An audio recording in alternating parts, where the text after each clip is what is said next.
ಪಶ್ಚಿಮ ಬಂಗಾಳದಲ್ಲಿ ಹೀನಾಯ ಸೋಲು ಕಂಡ ನಂತರ ತೃಣಮೂಲ ಕಾಂಗ್ರೆಸ್ ಇಬ್ಬಾಗದತ್ತ ಸಾಗ್ತಿದೆ. ಪಾರ್ಟಿಯ ಹಿರಿಯ ಕಿರಿಯ ನಾಯಕರು ಪಕ್ಷವನ್ನ ತೊರೆಯುತ್ತಾ ಇದ್ದಾರೆ. ಗ್ರಾಮ ಪಂಚಾಯಿತಿಯಿಂದ ಹಿಡಿದು ಲೋಕಸಭಾ ಸದಸ್ಯರು ರಾಜೀನಾಮೆಯನ್ನ ನೀಡುತ್ತಾ ಇದ್ದಾರೆ.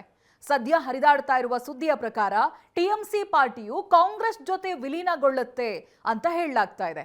ಚುನಾವಣೆಯಲ್ಲಿ ಸೋಲಿನ ನಂತರ ಪಕ್ಷವನ್ನ ಹೇಗೆ ಸಂಭಾಳಿಸಿಕೊಂಡು ಹೋಗಲಾಗುತ್ತೆ ಅನ್ನೋದೇ ರಾಜಕೀಯ ಜಾಣತನ.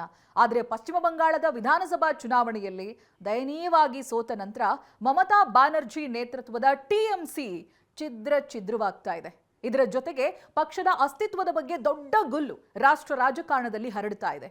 ಇಂಡಿಯಾ ಮೈತ್ರಿಕೂಟದ ಸಭೆ ಭಾರತದ ರಾಜಕೀಯದಲ್ಲಿ ಬಿರುಗಾಳಿ ಎಬ್ಬಿಸ್ತಾ ಇದೆ. ಯಾವ ಪಾರ್ಟಿಯನ್ನ ಬಿಜೆಪಿಯಷ್ಟೇ ತನ್ನ ವಿರೋಧಿ ಅಂತ ಹೇಳ್ಕೊಂಡು ಬರ್ತಾ ಇದ್ದ ಮಮತಾ ಬ್ಯಾನರ್ಜಿ ಸೋನಿಯಾ ಗಾಂಧಿ ಅವರ ಜೊತೆಗೆ ಸಮಾಲೋಚನೆ ನಡೆಸಿದ್ದಾರೆ. ಜೂನ್ 9 ದೆಹಲಿಯಲ್ಲಿ ಇಂಡಿಯಾ ಮೈತ್ರಿಕೂಟದ ಸಭೆ ನಡೆಸಿದ್ದು. ಡಿಎಂಕೆ ಆಮ್ ಆದ್ಮಿ ಪಾರ್ಟಿಯ ಬಹಿಷ್ಕಾರದ ಮಧ್ಯೆಯೂ ಕೂಡ ನಡೆದಂತ ಸಭೆಯಲ್ಲಿ ಮಾಜಿ ಸಿಎಂ ಮಮತಾ ಬ್ಯಾನರ್ಜಿ ಮತ್ತೆ ಅವರ ಸೋದರಳಿಯಾಗಿರುವ ಅಭಿಷೇಕ್ ಬ್ಯಾನರ್ಜಿ ಭಾಗವಹಿಸಿದ್ರು. ಸೋನಿಯಾ ಗಾಂಧಿ ಜೊತೆ ಅತ್ಯಂತ ಆತ್ಮೀಯದಿಂದ ಕಂಡ ಮಮತಾಗೆ ಸಾಂತ್ವನವನ್ನ ಕೂಡ ಸೋನಿಯಾ ಹೇಳಿದ್ದಾರೆ ಅಂತ ಹೇಳಲಾಗ್ತಾ ಇದೆ. ಪಕ್ಷದಲ್ಲಾಗ್ತಾ ಇರುವಂತಹ ಬೆಳವಣಿಗೆಯ ಬಗ್ಗೆ ಮಮತಾ ಸೋನಿಯಾ ಗಾಂಧಿ ಅವರಲ್ಲಿ ಚರ್ಚಿಸಿದ್ದಾರೆ ಅಂತಾನೂ ಹೇಳಲಾಗ್ತಾ ಇದೆ. ರಾಜಕೀಯ ಚದುರಂಗದಾಟದಲ್ಲಿ ಏರುಪೇರುಗಳು ಯಾವ ರೀತಿ ಇರುತ್ತೆ ಅನ್ನೋದಕ್ಕೆ ಮಮತಾ ಬ್ಯಾನರ್ಜಿ ಒಂದು ಉದಾಹರಣೆ. ಬಂಗಾಳದಲ್ಲಿ ಕಾಂಗ್ರೆಸ್ ಪಾರ್ಟಿಗೆ ಅಸ್ತಿತ್ವನೇ ಇಲ್ಲ, ಅವ್ರ ಜೊತೆ ಸೀಟು ಹೊಂದಾಣಿಕೆ ಮಾಡಿಕೊಂಡ್ರೆ ಪಾರ್ಟಿಗೆ ನಷ್ಟ ಅಂತ ಕಡ್ಡಿ ಮುರಿದ ರೀತಿಯಾಗಿ ಮಮತಾ ಮಾತನಾಡಿದ್ರು. ಈಗ ಕಾಂಗ್ರೆಸ್ನ ಕದ ತಟ್ತಿದ್ದಾರೆ. ಬಂಗಾಳದ ಹಿಂದಿನ ಪ್ರದೇಶ ಕಾಂಗ್ರೆಸ್ ಅಧ್ಯಕ್ಷ ಅಧಿರಂಜನ್ ಚೌಧರಿಯನ್ನ ಇನ್ನಿಲ್ಲದಂತೆ ಕಾಡಿದ್ದ ಮಮತಾ ಮತ್ತೆ ಅಭಿಷೇಕ್ ಬ್ಯಾನರ್ಜಿ ಅದೇ ಪಾರ್ಟಿಯನ್ನ ಅಪ್ಪಿಕೊಳ್ಳೋದಕ್ಕೆ ನೋಡ್ತಾ ಇದ್ದಾರಾ ಅನ್ನೋ ಪ್ರಶ್ನೆಗಳು ಎದುರಾಗೋದು ಸಹಜ. ಕಾಂಗ್ರೆಸ್ ಅಧಿನಾಯಕಿ ಸೋನಿಯಾ ಗಾಂಧಿ ಅವರು ಮಮತಾ ಬ್ಯಾನರ್ಜಿ ಅವರನ್ನ ವೈಯಕ್ತಿಕವಾಗಿ ಸಂಪರ್ಕಿಸಿ ಕಾಂಗ್ರೆಸ್ ಜೊತೆಗೆ ವಿಲೀನಗೊಳ್ಳುವ ಪ್ರಸ್ತಾವನೆಯನ್ನ ಮುಂದಿಟ್ಟಿದ್ದಾರೆ.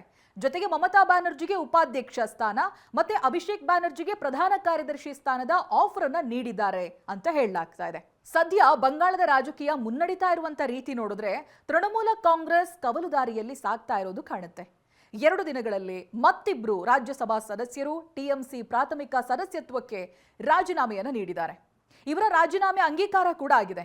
20ಕ್ಕೂ ಹೆಚ್ಚು ಸಂಸದರು ಬಿಜೆಪಿ ಮೈತ್ರಿಕೂಟದ ಜೊತೆಗೆ ಗುರುತಿಸಿಕೊಳ್ಳುವುದಕ್ಕೆ ತುದಿಗಾಲಲ್ಲಿ ನಿಂತಿದ್ದಾರೆ. ಇಂತಹ ಸಮಯದಲ್ಲಿ ಸೋನಿಯಾ ಗಾಂಧಿ ಮಮತಾ ಬ್ಯಾನರ್ಜಿಗೆ ಆಸರೆಯಾಗ್ತಾರಾ ಅನ್ನೋದು ಪ್ರಶ್ನೆ. ಕಾಂಗ್ರೆಸ್ ಪಾರ್ಟಿಗೂ ಬಂಗಾಳದಲ್ಲಿ ಸ್ಥಿರತೆ ಬೇಕು. ಕಾಂಗ್ರೆಸ್ ನಾಯಕ ರಾಹುಲ್ ಗಾಂಧಿ ಮತ್ತೆ ಅಭಿಷೇಕ್ ಬ್ಯಾನರ್ಜಿ ನಡುವಿನ ಕ್ಲೋಸ್ ಡೋರ್ ಮೀಟಿಂಗ್ನಲ್ಲಿ ವಿಲೀನ ಪ್ರಕ್ರಿಯೆ ಬಗ್ಗೆ ಮಾತುಕತೆ ನಡೆದಿದೆ ಅಂತ ಹೇಳಲಾಗ್ತಾ ಇದೆ.